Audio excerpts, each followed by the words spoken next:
Things are unraveling fast, but what on earth happens next? That's what today's video is about.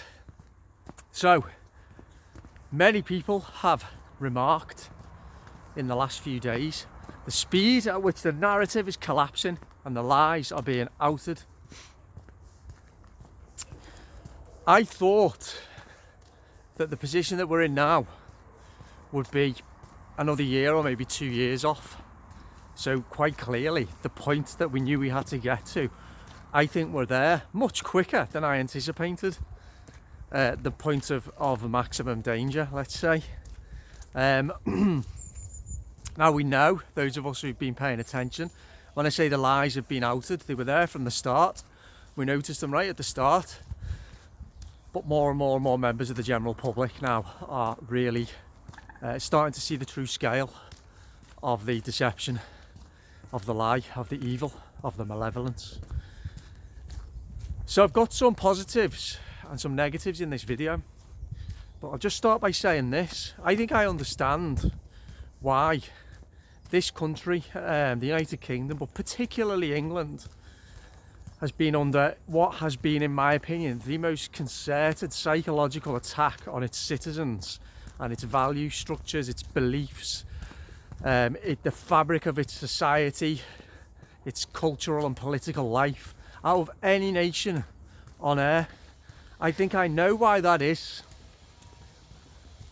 and I don't think it's worked. I think I know why it is, because the powers that be, we all know who they are, or we think we know who they are.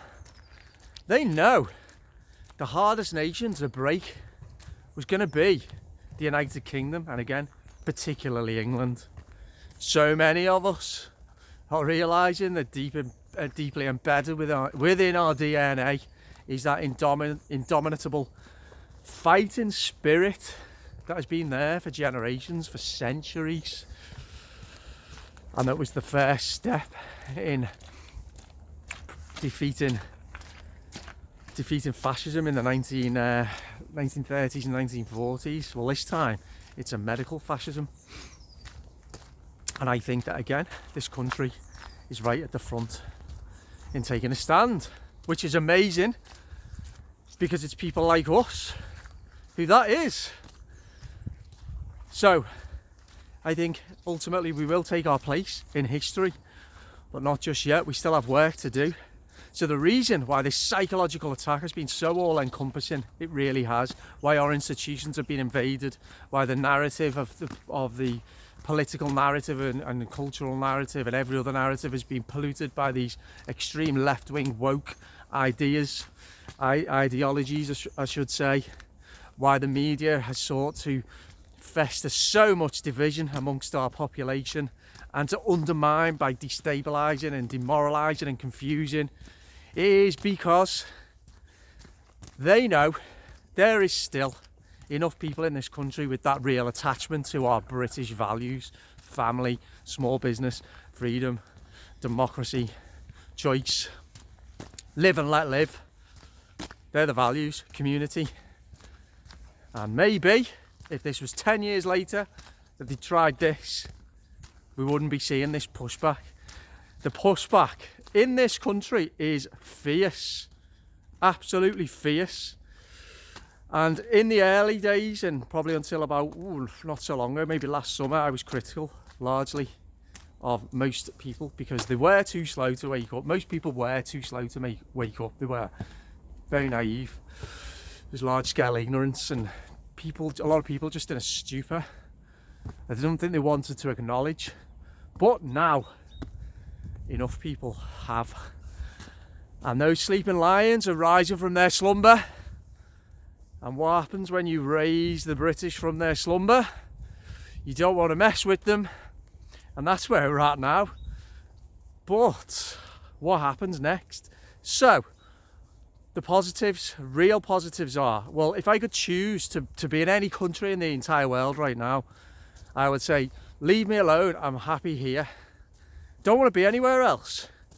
Because seeing what's going on in other countries, it is quite clear that this country, England, the other nations of the UK, not too far behind, But England is possibly the most free Western country in terms of the way its society is at the moment.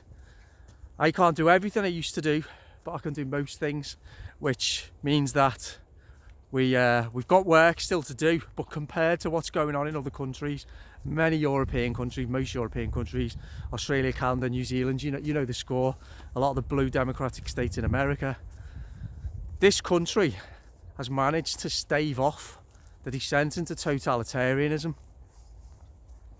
I think the resistance movement that we've had, as I say, has been fierce, a small band of people, but fierce, relentless, committed. And as I say, those embers that burn deep within many of the British people, we make a stand for democracy and freedom and all the rest of it. They've been stoked and they're turning into a raging inferno. But what does happen next? Because what we are now dealing with, and we knew we were going to get to this point, is a potential mass rejection of once trusted authorities, once trusted governing systems. So, a society that realised it's been lied to its whole life, and it's been told the most malignant and malevolent lie in the past 2 years, how does that react? Where once the problem that we had was apathy, widespread apathy. Someone once said, not once said, a couple of weeks ago, I read it somewhere, or someone said it, the opposite of love is apathy, and I totally get that. Apathy is awful. Anger, though, is not always awful. Anger can be used constructively. And we've been angry. I think we've understood our anger. However, the problem now is that many of these people who are apathetic may well turn to anger and not be able to properly understand and process their rage. That could happen.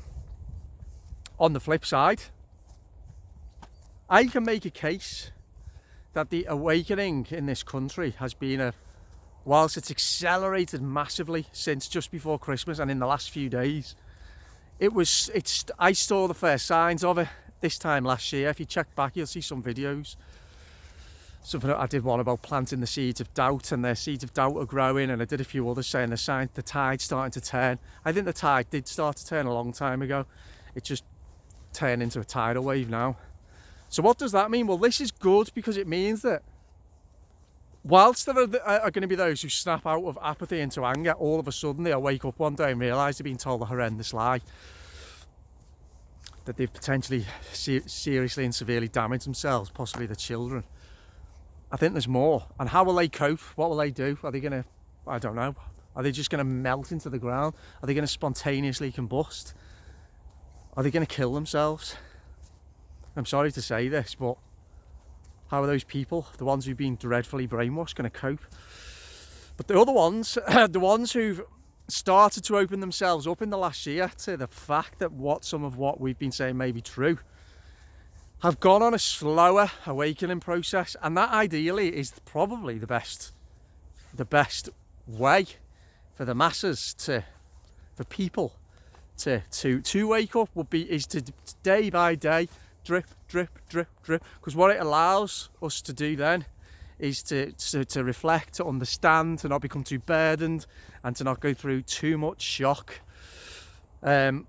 So we could be in this country in a place whereby we've got enough people who have slowly come to their senses and slowly realised, and they've got to the point where we're at now, or close to where we're at.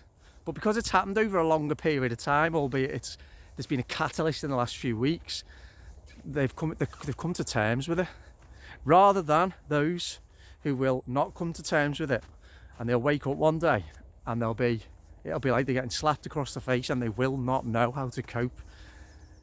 They will be in instant trauma, and their whole life as they knew it, as they thought they knew it, will melt away into oblivion.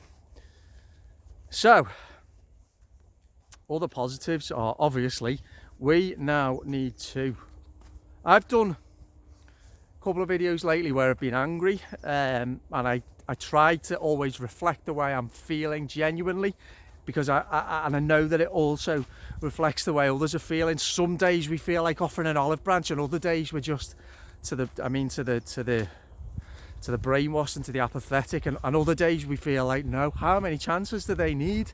How many times are we going to say? And they just keep rejecting, and they keep absolving themselves of responsibility. But what I can say is this: the ones who are starting to ask questions, even if they're not quite where we want them to be, even if they're quite, if we perceive them still to be cowards, still to be lacking in that kind of fortitude and character needed, that is quite obviously needed, in order to stave off the threat, what I'm saying, of anarchy, basically, which is just another form of tyranny. I think we need to, the ones who are starting to open up, and the ones who are wanting to connect with us and asking us questions, yes, they need our love and support, because we need, going forward, a lot of people in this country who are going to be there to provide that love and support, questions, to reform society, to ensure that a break into anarchy does not occur. And something else I can say is, when faced with this situation, who would be possibly the one population of people who wouldn't turn to anarchy? Well, again, you'd probably say the British, so that might be in the DNA as well, no matter how bad people feel about how they've been lied to, that we still don't resort to violence and smashing things up and, you know, just tearing down our society, and then what? Creating a lawless world. You could probably say, well, it is, because I've learned a lot of countries have revealed their national psyche. I mean, look at Germany and Austria. I mean, it's shocking, but there's precedent for it. You could look at Ireland and say that, you know, a nation that's always been quite subservient is the most subservient on the planet.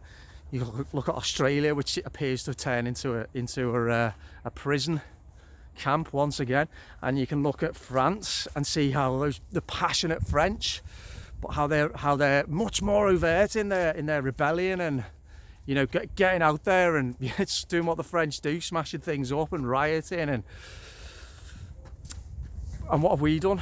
Well, as I say, slow to wake up, bit stupid actually, but enough people now, just in a still quietly assertive way, and starting to show that no means no, and that the British people have put up with enough now.